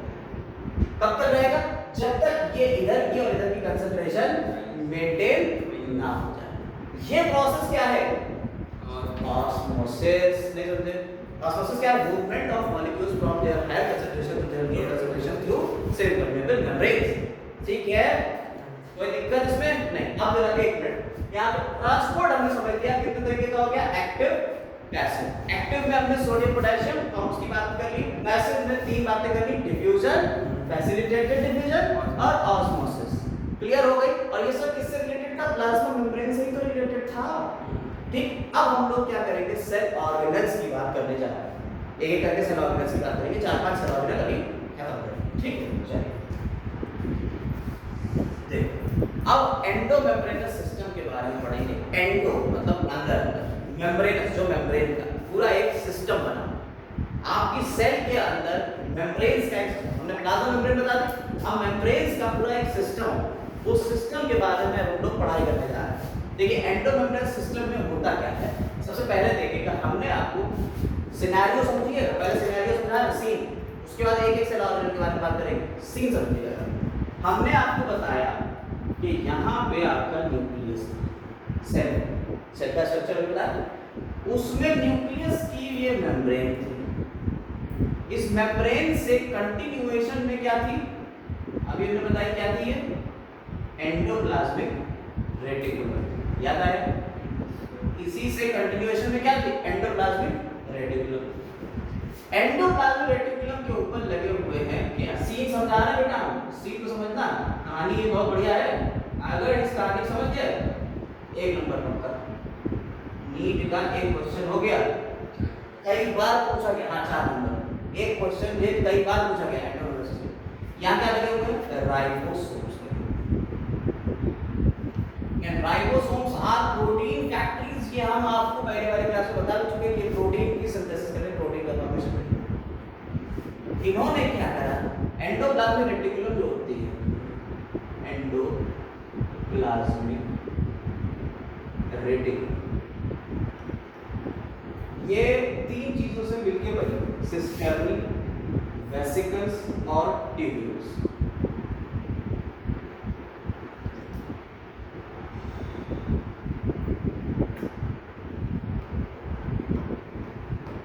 ये ट्यूब्यूल्स हैं, इन ट्यूब्यूल्स में क्या होता है, यहाँ पे राइबोसोम्स चिपके हैं और ये राइबोसोम्स क्या करें, प्रोटीन का फॉर्मेशन करें। ये प्रोटीन इसके अंदर जाके गिर जाएगा, प्रोटीन इसके अंदर जाएगा और प्रोटीन छोटी छोटी वेसिकल्स यानी थैलियों में भर के यहाँ से बाहर निकाला जाएगा। ये जाओ भैया, तुम्हारा काम हो गया, अब तुम जाओ। प्रोटीन और लिपिड्स इस तरह से थैलियों में भर के निकालते। अब ये जाते हैं आगे, इनको अभी हमने जो डायग्राम बनाया था, तो डायग्राम में हमने देखा भी था कि यहीं पे मिलती है गोल्जी बॉडी, याद आया? ये इस गोल्जी बॉडी से जाके जुड़ जाती अंदर, इस तरह से जाके जुड़। ये कौन है, वेसिकल्स। वेसिकल किससे जाके जुड़ गई, गोल्जी बॉडी से।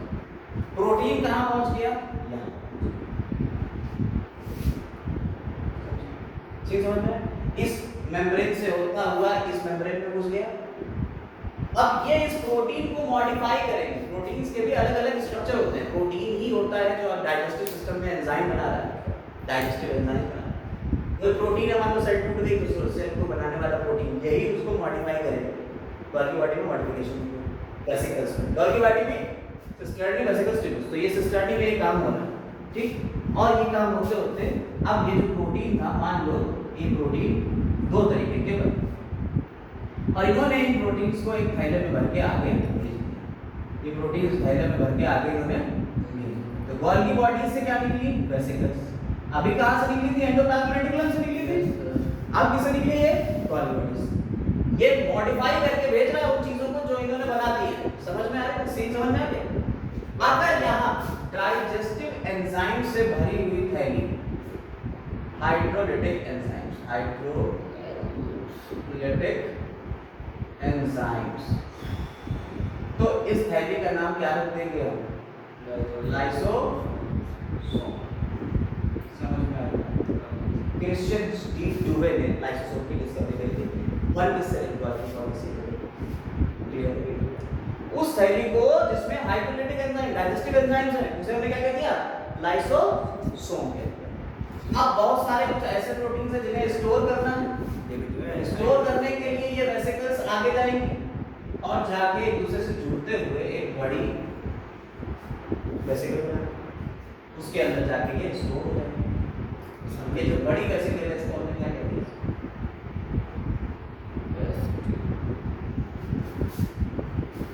वैक्यूल कहते हैं। समझ में आएगा?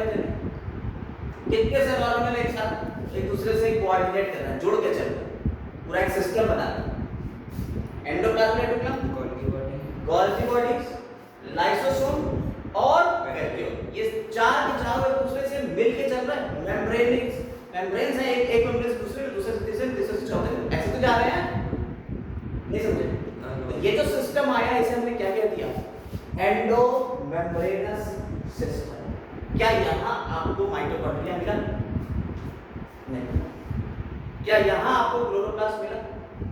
भाई नहीं मिला। क्या यहाँ आपको कोई दूसरा सेल ऑर्गेनल मिला?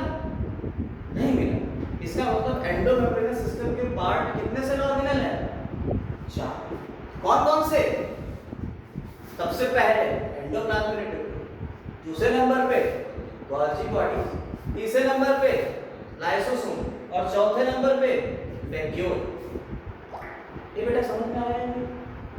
कोई दिक्कत? इतनी सी भी एक क्वेश्चन पक्का शुरू कैसे क्वेश्चन आया? क्वेश्चन आ चुका है ऐसे कि इनमें से कौन एंडोमेम्ब्रेनस सिस्टम का पार्ट नहीं है, या इनमें से कौन एंडोमेम्ब्रेनस सिस्टम का पार्ट है। 2 तरीके के क्वेश्चन आ चुके, दोनों आ चुके, ठीक। और सीक्वेंस में पूछा जा चुका है, तो एक से दूसरा, दूसरा से तीसरा, तीसरा से चौथा, ऐसे पूछ लिया, ठीक। कोई दिक्कत नहीं। एंडोमेम्ब्रेनस सिस्टम बिल्कुल क्लियर हो गया, क्रिस्टल क्लियर हुआ। क्या था इसमें? बच्चों वाली चीज थी। अब हमें क्या करना है? एक एक सेल ऑर्गेनल के बारे में पढ़ेंगे। एंडोप्लाज्मिक रेटिकुलम के बारे में, फिर गोल्गी बॉडीज के बारे में, फिर लाइसोसोम के बारे में और फिर वैक्यूल के बारे में। ये चारों अभी पढ़ेंगे, ठीक। देख, एंडोप्लाज्मिक रेटिकुलम के बारे में पहले पढ़ेंगे। इसकी डिस्कवरी किसने करी? पोर्टर ने। एंडोप्लाज्मिक रेटिकुलम की डिस्कवरी किसने करी थी? पोर्टर ने। ये 3 चीजों से मिलकर बना हुआ, जैसा कि अभी हमने आपको बताया, सिस्टर्नी। देखिए सिस्टर्नी होती है अनब्रांच होती है इस तरह से ट्यूबुलर फॉर्म। सिस्टर्नी कैसी है? अनब्रांच है, कोई ब्रांच नहीं है, ये सीधी सीधी ऐसे एक सैटेलाइट स्ट्रक्चर है, लेकिन कैसे? प्लेट्स। वेसिकल्स छोटी छोटी थैलियां हैं, वेसिकल्स कहलाती हैं, और ट्यूब्यूल्स जो होती हैं इनमें ब्रांचिंग मिल जाती है। देखिए यही सेम, यही सिस्टर्नी, वेसिकल्स और ट्यूब्यूल्स गोल्गी बॉडीज में देखने को मिलती है। इसलिए हम यही बता दे रहे हैं, मानी बताएं कि Golgi bodies cisternae, vesicle, tubule का स्ट्रक्चर गोल्गी बॉडी में नहीं बताएं, यही बता दिया। सिस्टर्नी कैसे कि अनब्रांच है, एक थैले की जैसी है और पतली सी, और वेसिकल्स ये गोल गोल सर्कल, और यहाँ ट्यूब्यूल्स कैसे? ब्रांच। कोई दिक्कत इसमें? काम किए हमने आपको हल्का फुल्का तो बता ही दिया। अब हम आपको एंडोप्लाज्मिक रेटिकुलम के 2 फॉर्मेट बताएंगे। 2 तरीके की होती है एंडोप्लाज्मिक। एक होती है रफ एंडोप्लाज्मिक और दूसरी ये स्ट्रक्चर हो गया, ठीक, स्ट्रक्चर की में कोई दिक्कत नहीं। दूसरी होती है स्मूथ एंडोप्लाज्मिक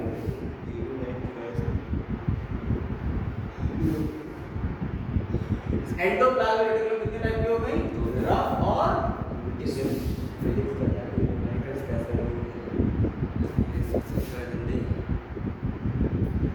रात भी बाकी है। रफ एंडोप्लाज्मिक रेटिकुलम में क्या होता है, एंडोप्लाज्मिक रेटिकुलम में ये इस तरह से एंडोप्लाज्मिक रेटिकुलम बना दी। इसके ऊपर आपके राइबोसोम्स चिपके हुए मिलेंगे, जैसे कि अभी राइबोसोम्स जो चिपके हुए मिलते हैं वो कैसे चिपकते हैं, इसके ऊपर क्वेश्चन में पड़ा। राइबोसोम्स एंडोप्लाज्मिक रेटिकुलम से जुड़े रहते हैं एक सब्सटेंस के थ्रू, उसे कहते हैं राइबोफोरिन। राइबोफोरिन, ठीक है, राइबोफोरिन,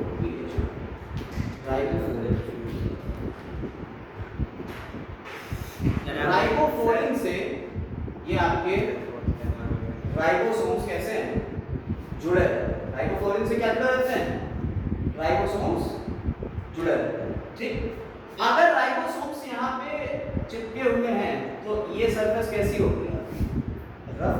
राइबोसोम्स अगर चिपके हुए तो ये सरफेस कैसी होगी, इसलिए इस एंडोप्लाज्मिक रेटिकुलम को क्या कहते हैं, रफ एंडोप्लाज्मिक रेटिकुलम। हम ER लिखेंगे अब जहाँ लिखेंगे एंडोप्लाज्मिक रेटिकुलम, तो RER यानी rough endoplasmic reticulum. Rough endoplasmic reticulum से ही स्मूथ एंडोप्लाज्मिक रेटिकुलम बनती है। क्या बनती है, रफ एंडोप्लाज्मिक रेटिकुलम से ही क्या बन जाती है, स्मूथ एंडोप्लाज्मिक रेटिकुलम बन जाती है। कैसे बनेगी भाई, स्मूथ कैसे हो गई, राइबोसोम्स जब इसके ऊपर से हट जाएंगे तो ये किस फॉर्म में आ जाएगी, स्मूथ फॉर्म में। भाई राइबोसोम्स हट गए तो कैसे आ गए, स्मूथ फॉर्म में आ गए। इसे क्या कह दिया, smooth endoplasmic reticulum.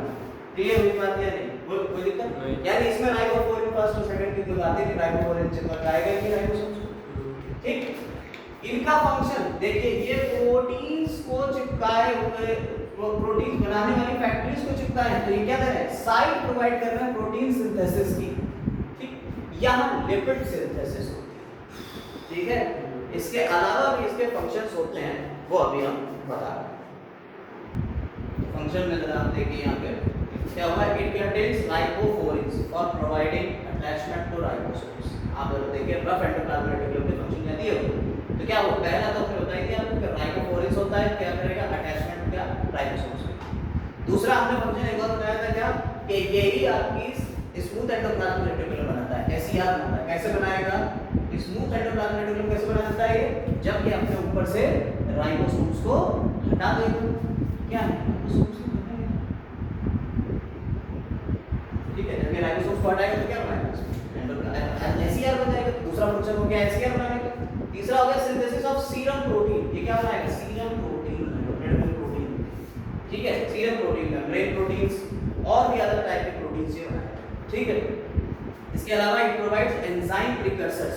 Enzyme precursors यानी जो एंजाइम बनाएंगे। अभी हमने आपको बताया क्या होता है, एंडोप्लाज्मिक रेटिकुलम से गोल्गी बॉडीज, और गोल्गी बॉडीज कुछ एंजाइम बनाता है, प्रोटीन को मॉडिफाई करता है, तो वो प्रोटीन से एंजाइम बनाने वाले जो प्रोटीन है, उन प्रोटीन्स को कौन बनाएगा, यही बनाएगा जो लाइसोसोम बनाएंगे गोल्गी बॉडीज।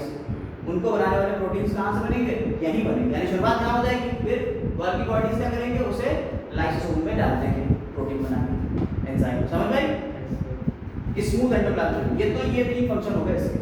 तीसरा एक आप यहाँ स्मूथ एंडोप्लाज्मिक, चार हो गए, एक लिखा नहीं है। एक कौन सा बताया हमने, एक बताया हमने कि यही बनाता है SER, ठीक।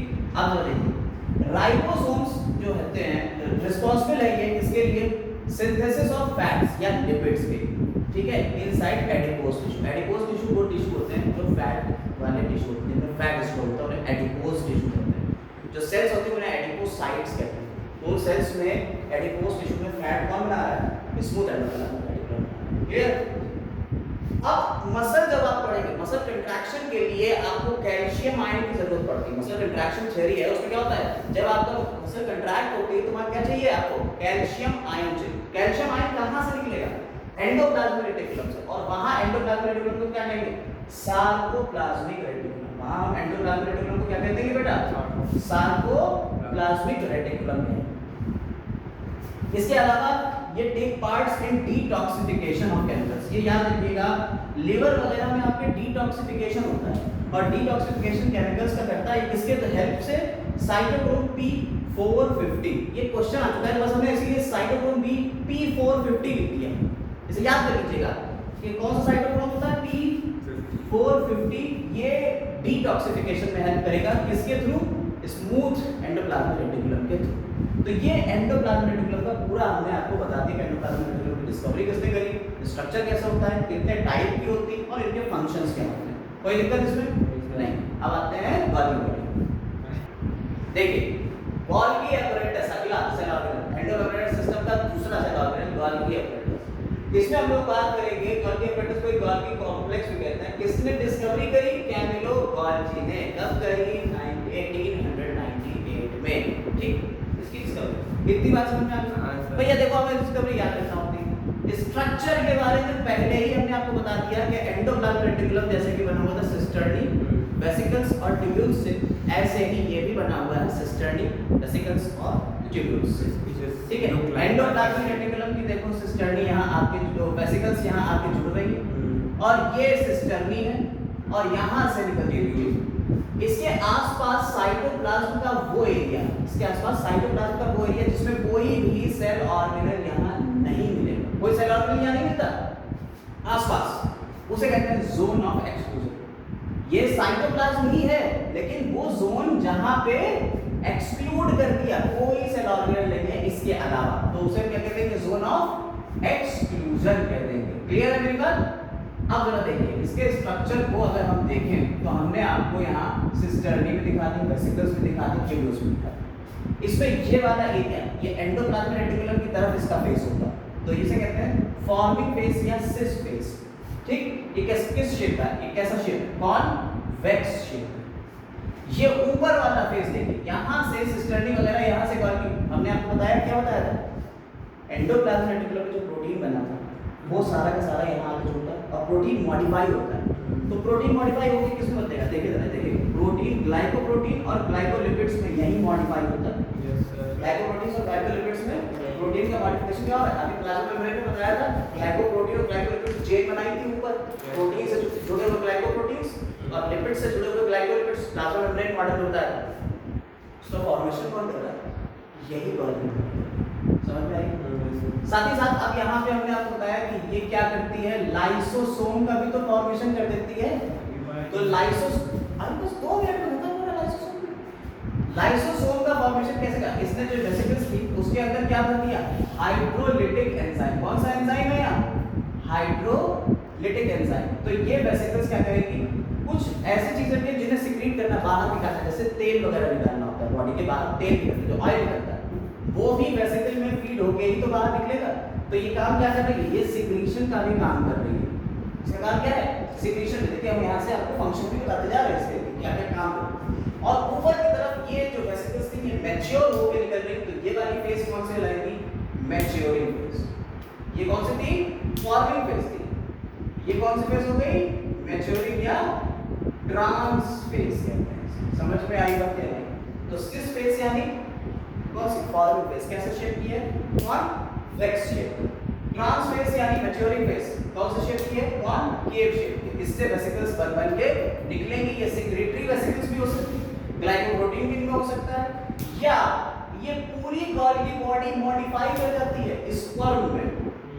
ह्यूमन स्पर्म होता है, उस ह्यूमन स्पर्म का स्ट्रक्चर आपने देखा होगा, कुछ इस तरह से होता है।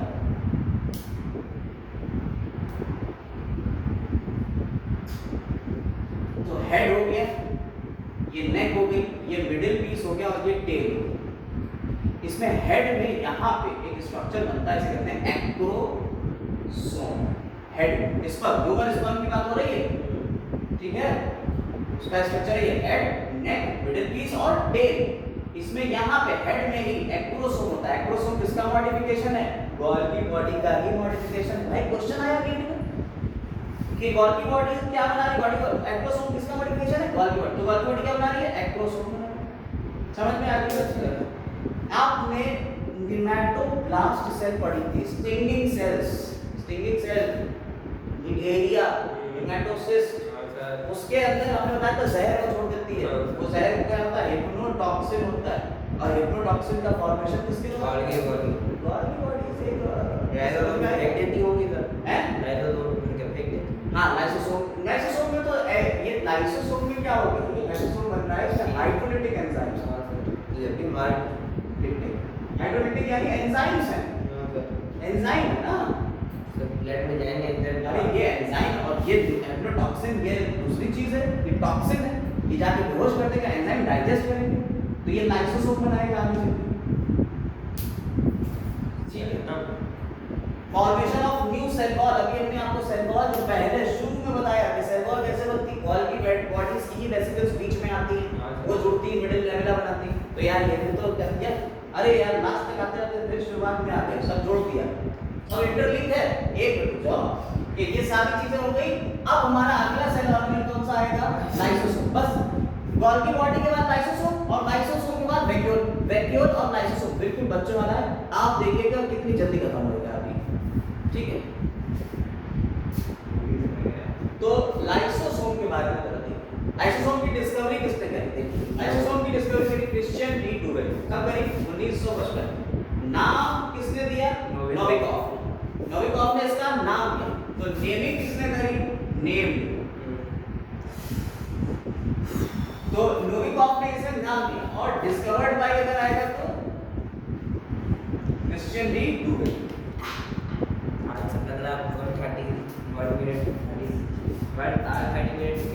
ठीक है, discovered by this and named by this. अब हमने आपको बताया लाइसोसोम, जरा देखिए बस यहीं पे आप देखेंगे तो खत्म है, 5 मिनट खत्म हो रहा है। लाइसोसोम एक सिंगल मेम्ब्रेन बाउंड स्ट्रक्चर, पहली क्लास पर। Yes sir. सिंगल यूनिट, एक मेम्ब्रेन है। अभी आपने पीछे देखिए डबल मेम्ब्रेन थी, ये single membrane bound structure. Lysosome कैसा होगा? Single membrane bound structure. इसके अंदर जो लिक्विड भरा हुआ है सब लिक्विड ही है, और वो क्या है? कौन सा एंजाइम है? हाइड्रोलिटिक या डाइजेस्टिव एंजाइम्स। ठीक, समझ में आ गई? ये इतनी देर से यही तो चल रहा है यार, अभी पिछले हम आधे घंटे से यही तो पढ़ा रहा है, लाइसोसोम ये और वो ये हाइड्रोलिटिक एंजाइम। तो ये बात आपकी जो पॉइंट वाली सिंगल मेम्ब्रेन है, और उसको फाइनल बैक करने खत्म सर। यार ये तो सिंगल मेम्ब्रेन हाइड्रोलिटिक एंजाइम। दो लाइन बता दे।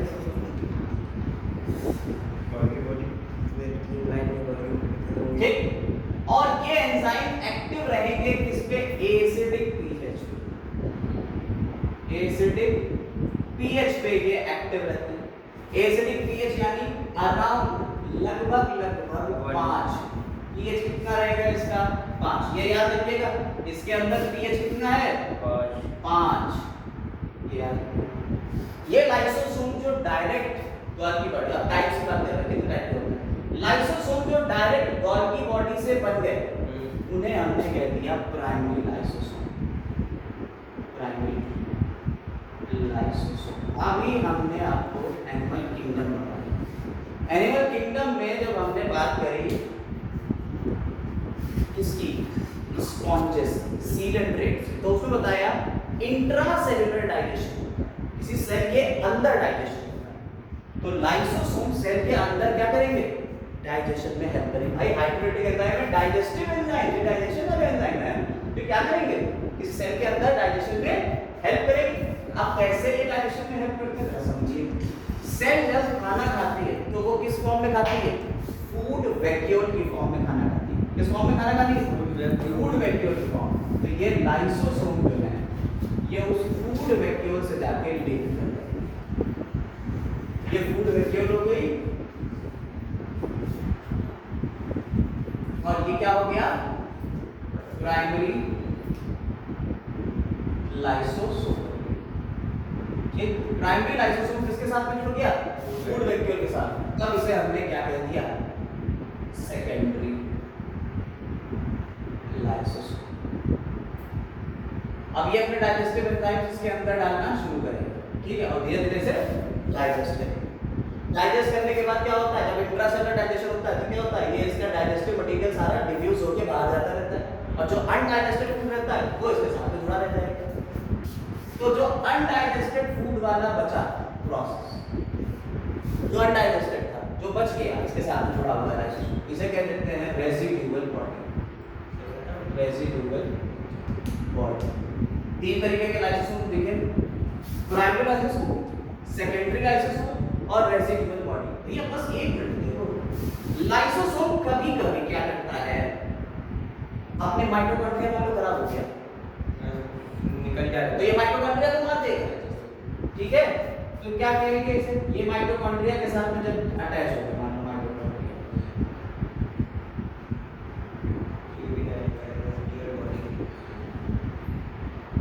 तो ये माइटोकॉन्ड्रिया होगा, इसके साथ में लाइसोसोम अटैच होगा। तब इस लाइसोसोम को हम क्या कहते हैं? और ऐसे लाइसोसोम जो अपने ही सेल ऑर्गेनेल को खत्म कर रहा है, उन्हें डिग्रेड कर देता है, उन्हें क्या कहते हैं? ऑटोफेजिक वैक्यूल। चार तरीके के हो गए। प्राइमरी लाइसोसोम जो बाकी बॉडी से बना, सेकेंडरी लाइसोसोम जो फूड वैक्यूल के साथ में मिल गया, रेसिड्यूअल बॉडी जो रेसिड्यू बच गया, और अगर इसने अपने सेल के ही किसी सेल ऑर्गेनेल को ही डिस्ट्रॉय कर दिया है या उसे उसी के साथ में जाके अटैच हो रहा है और डिस्ट्रॉय कर रहा है, तो उसे क्या कहेंगे? ऑटोफेजिक वैक्यूल। चार तरीके के हो गए लाइसोसोम, कोई दिक्कत इसमें नहीं। लाइसोसोम का काम, लाइसोसोम को सुसाइड वैग ऑफ द सेल क्या कहते हैं? सुसाइड वैग ऑफ द सेल। क्यों कहते हैं? कि अगर इसके डाइजेस्टिव एंजाइम बाहर निकल गए तो ये सेल के जैसे इसके माइटोकॉन्ड्रिया खत्म करा, ऐसे ये सारे सेल ऑर्गेनेल को खत्म कर जाएगी। और अगर सारे सेल ऑर्गेनेल खत्म हो गए तो इसके अंदर लिक्विड डाल देंगे, अपना डाइजेस्ट कर देंगे वो एंजाइम, तो क्या हो जाएगा? सुसाइड हो गई भाई सेल की, अपने आप हुई ना। अगर कोई चीज अपने आप कर रही है तो क्या होता है? सुसाइड। तो सुसाइड वैग ऑफ द सेल भी कहते हैं इसे लाइसोसोम। ठीक, लाइसोसोम का पार्ट खत्म। अब बचा क्या? बस आखिरी वैक्यूल। तो वैक्यूल जो है, वैक्यूल हो गई आपकी चार। कौन कौन सी हो गई? एक तो होती है सैप वैक्यूल, ठीक, दूसरी हो गई फूड वैक्यूल, तीसरी हो गई कॉन्ट्रैक्टाइल वैक्यूल,